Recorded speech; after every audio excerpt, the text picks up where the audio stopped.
This is in fact Prime Minister Manasseh Sogavare's second trip to Beijing since establishing diplomatic ties with China from the switch from Taipei to Beijing. Mr. Sogavare in fact leads this 35 or plus high-level delegation to China, seeing it an opportunity to thank the Chinese government and its leaders for an investment that they've invested into the country, particularly for the Pacific Games. Right behind me, we have the main stadium, which will be hosting other Pacific Island countries come November for the Pacific Games. So Mr. Sogavare's trip to China, this week-long trip, will conclude later in the week. No doubt there are talks on cooperation such as health, trade, infrastructure, as well as people-to-people links and police cooperation. But that's back in China. Back here in Honiara, there are some eyebrows being raised at a video that's being circulated upon Mr. Sogavare's arrival into China and saying, "I'm back at home." Now, that is very interesting, Chrisnrita. Now, you talked about that policing cooperation. They've now signed this agreement, but there are already Chinese police on the ground in Solomons. What does the agreement actually indicate? Do we know? We don't have the specifics at this stage to really know what this agreement entails. But what we do know is that this police cooperation will run until 2025. In the meantime, as the police cooperation seeing this agreement continuing, one thing for certain is that when Deputy Prime Minister Richard Marles came to Solomon Islands late last month, he did make mention the intentions of Australia to Solomon Islands in keeping the Australian troops on the ground later or longer than expected.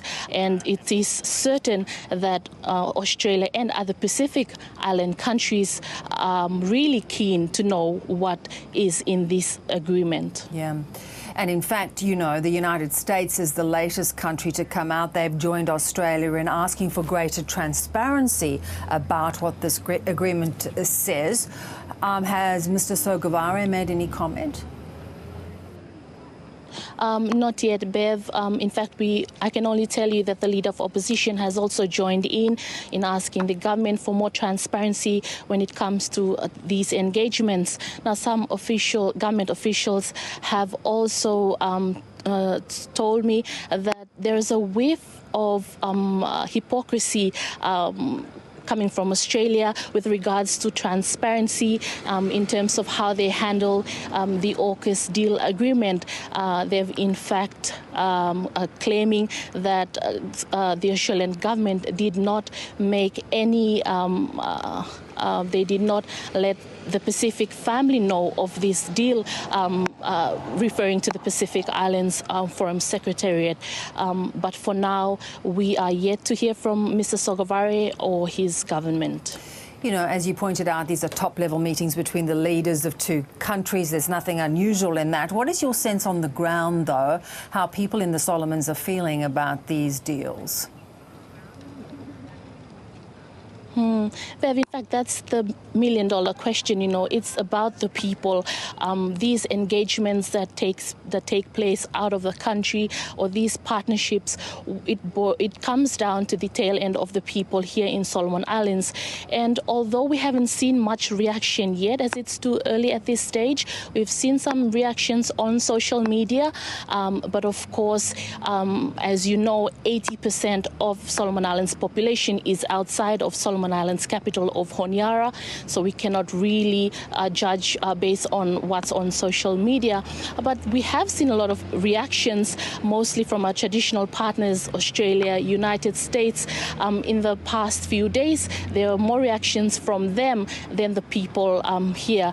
But it'll probably take a few weeks before what we call here coconut news actually spreads around, and people will be aware. There'll be questions and reactions on what these engagements engagements might look like, what it will mean for an average Solomon Islander, Bev. Yeah. You know, we last spoke, Chrisnrita, when Mr. Sogavare had his first press conference in quite some time. Do you think once he gets back from China, he'll do another one?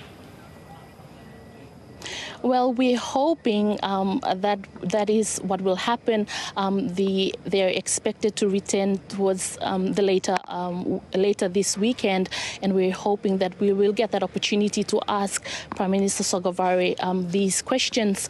And if that eventually does happen, Bev, it will be Prime Minister Sogavare's second press conference in a span of 2 months, and in 4 years for him to directly talk to the media.